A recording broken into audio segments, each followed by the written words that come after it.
right, welcome to the grand finale of the Cloudchildren series. This is the end of where I got to. This is not the intended end of the story. Honestly, I don't know what I do, but I don't. So let's go through what we have left, and then I will try and give a quick update of what I think I had planned to happen at the end of this story. So we made it through a chapter from each of our 5 main characters. We have now looped back around. We are back to Jessie. We are back to bolded papyrus font, and we will stop halfway through this chapter. These children are on a quest. There are 5 of them. They are going to defeat an evil being because they are the super famous prince siblings. They spent the first 20 pages of the quest wandering down a hallway and going through various challenges in giant caverns that involved a room that put them to sleep, some snakes, and swimming across a pool, which was really hard because half of them couldn't swim. So that's how I justified it being a big challenge. Oh, and there was a mermaid or something that attacked them. I don't know. They've been followed by a weird lady named Jasmine, who we have no context on. They were taken care of by the leader of their magic village, whose name was Seth, who they just randomly found in a fake hospital, and they watched him die. But they've just gotten to a town and found a store that is there. It was called the same as their last name. It was called Prince's. Their last name is Prince, and they received a letter from Seth, who is not dead, and has told them not to trust him.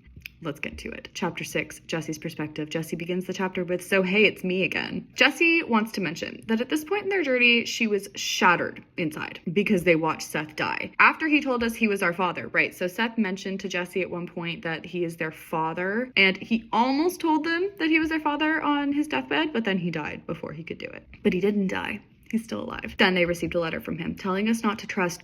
someone, exclamation point. Who do we think it is? It's probably the evil person, isn't it now? Okay, she's also exhausted because she'd barely slept on the truck ride up here. Forgot the R in truck, so she barely slept on the tuck ride. And the night in Seth's room was not a good one for me, yeah. And she still feels like she's responsible for everyone because she is the leader, and she's worried about someone getting hurt. But so far things have been okay. I hoped it would stay that way. Of course it won't. Maybe it would, honestly. But no, it can't, because at one point they received a prediction that Zoe was gonna have to save Rick, so obviously somebody was gonna get hurt. Okay, so they have received this letter saying not to trust him, and immediately Zoe asks Jess what it means. Jess doesn't know. Oh, no, Jess responds by saying, "I don't know, but I think it might mean Seth is still alive." Yeah. And Lola is the owner of this shop who has just given them the letter. They are in this store called Prince's, and Lola has given them this letter. And Lola says, "Well, of course he's alive. Did you think he wasn't?" And Jess says, "Well, yeah, we saw him die." And Lola says, "I assure you, my dears, Seth is very much alive." So who did they see die? So they have a group hug. Jessie tells Lola that they're trying to find Bot. "We sort of need to find the next task to get to him. We assumed we'd find a hint in your shop because it's called Prince's." Matt interrupts and says, "Wait a minute, I want to hear about what stories we're in." Right. So, oh, wow, we have quite a bit more exposition coming here. Matt was just very brisk and abrupt with this store owner person, and she responded to that by saying, "Oh, Matthew, you're just like you are in the stories." Now, these children have just learned about their heritage, and they're children, but there's stories about them. Matt asked to hear about these stories that apparently they're in. Jessie says, "Leave it alone." And Matt says, "I'm not leaving it alone," good, Matt, because I want to know. "We're in some weird story and we're just kids. We've never done anything." Lola says, "You know nothing of your history?" ? Exclamation mark. She's shocked. Zoe says, "No, ...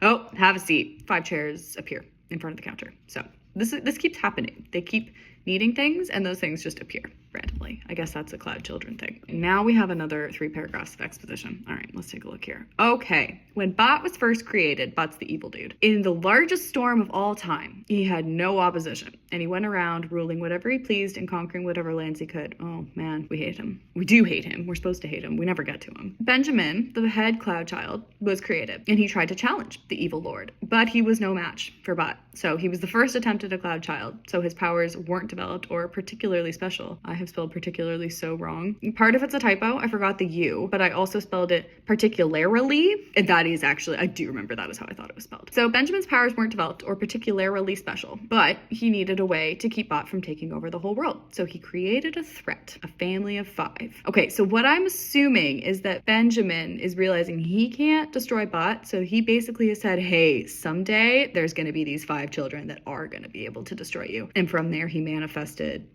these 5 children, I guess. So he creates a threat, the Prince family, made of 3 females and 2 males, all with specially developed powers They don't have specially developed, I mean, they do, but they don't, right? They haven't had a chance to develop the powers. They were at this village for about a month. They haven't really figured anything out yet. It took them a good 2 to 3 pages that spanned the course of probably 5 hours to figure out how to get out of a room without a door, but they got there eventually. So he created this threat, but he didn't tell Bot that they weren't born yet. And now you're here. The legendary princes. Benjamin wove you into many tales to keep Bot shaking in his boots for years. Okay, so Benjamin has just been threatening Bot. So Bot's afraid of you, and now he knows you're on your way, and he's trying to stop you. Okay, Lola is grinning at their stunned faces. These children were not expecting this. So Jesse says, our existence was planned, and Lola says, for many years. Gatsby says, wow. Zoe says, that's kind of cool, and Matt says, and kind of creepy, and you know what? I'm with you on that, Matt. And really stressful, says Rick. I'm with you there too, Rick. Yes, I could see where it would be stressful, says Lola. But everyone knows of your power, and that will only make you stronger. Brave princes, only you can defeat Bot, and I know that you'll be able to. I wish you luck in your journey.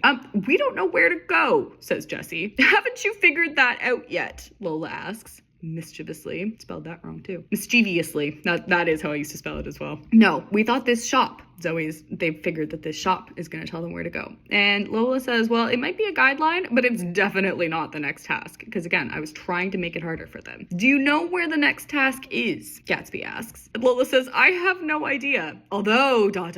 Yes, says Rick. Well, there's this legend that the waterfall. Oh, right. There's a waterfall that they went and had fun at for about 10 minutes. And obviously I wanted them to have some more fun. So there's a legend that the waterfall holds a secret that will remain unknown until the prince family comes. You might want to try there. That's helpful. Oh, and Jesse says that. Thank you so much, Lola. You've been a huge help. Convenient pit stop for some more exposition. So, off they go. Not a problem, dear, says Lola. Come on, everyone, says Rick. Ooh, Rick's in charge today. Out the door, down the street, back to the waterfall. Ooh, earlier it seemed fun and welcoming, but now it is sinister because they know the next task is here. Okay, Jesse tells them to split up. Go find the next task. Got it, says Gatsby. Oh, Jesse swings on the vines some more because she wants to see if they triggered anything. Yeah, okay. No, you don't. You just want to swing on the vines. Do you know what? I get that. Swinging on vines is fun. She explores the rocks and runs around the meadows. But I found nothing that could constitute the next task. After what felt like hours, although I'm pretty sure it was only 20 minutes, I decided to check under the gush of water itself. I mean, where else would something hidden be? Ignoring the fact that the force of the water was enough to nearly knock me off my feet. How are you ignoring that? The water wasn't uncomfortably cold, but it sure as heck wasn't hot. I dropped to my knees, felt around for anything inconsistent on the ground, when ... I found something! Fingers tripped over an almost imperceptible rim of a circular lid. She tries to open it, but she's not strong enough. Maybe, just maybe though, ... I focus my magic energy. I've been keeping it stored away for a while, seeing as how I hadn't seemed to need it. Now I needed it more than ever. Focuses on levitating the lid. It is heavy duty work, even under the water. She is sweating. But luckily it's like a shower and I could still breathe, but barely. She lifts the lid up magically, flings it away, reaches into the hole. She feels a ladder and instantly knows the next clue is down there. She goes to get her family. She says she'll go down first. Zoe, you follow? Gatsby, I want you to go after Zoe. Then Matt and Rick, I want you to watch out for Gatsby on the way down. I don't want you to have to go down first, says Zoe. Well, who else do you want it to be, Zoe? Jesse's the leader. She has to go first. Jesse says she'll be fine. She probably will. Down they go. They crawl down a ladder. It was a long climb, and it's getting cold as they go farther. They get to the bottom of the ladder. Feels like an eternity. Ladder rungs stop, completely pitch black, so she looks for a light switch. She's in a tunnel. Oh, but she finds it. Sewage system. Feels like she's in a sewage system. And Zoe says that's weird, not what I was expecting. What were you expecting? I put this in all the time, and I think I did this with the Mystery Man as well. Whenever I revealed something that didn't really make a whole lot of sense, I just had the character say, well, I wasn't expecting that, but I don't actually explain what they were expecting, because I didn't know. Gatsby asks if she can come down. Sure, sweetie, says Jesse. Oh, and Gatsby starts complaining again, because she's always complaining. She says it's freezing down here. So Jesse takes off her sweater and gives it to Gatsby. Boys come down, and they start walking down the long tunnel. And Jesse immediately says, it felt a bit like deja vu, because it really is. We just spent a day walking down tunnels. Oh, but this time is different, because they came to no rooms, and nothing seemed to attack us. What do you mean nothing seemed to attack you? I think you'd know. I started to worry about the time. We only had 5 hours left, I was pretty sure, and that wasn't long enough. I don't know how much longer I'd intended this story to be, because if they only have 5 hours left to complete their quest, how much more was I planning to have happen? Maybe I did get further. Maybe this was... I remember thinking that this was not even close to over, but maybe it was. Oh, this is it. This is the end. Right here. They hit another fork in the road. Not this again, says Jesse. But you figured out the last one. Oh, and then somebody calls them from the right side of the tunnel and says, children. She knows who it is. Who do we think it is? So they run. How did you get here? Jesse says, and gives the person a hug. And it is a woman, and holds her tightly, strokes her hair, says, I am not the average person. The family runs up, and Joey says, Jasmine! Gives her a hug. Hello, my dear, she said, hugging Zoe back. Man, I didn't even put a period.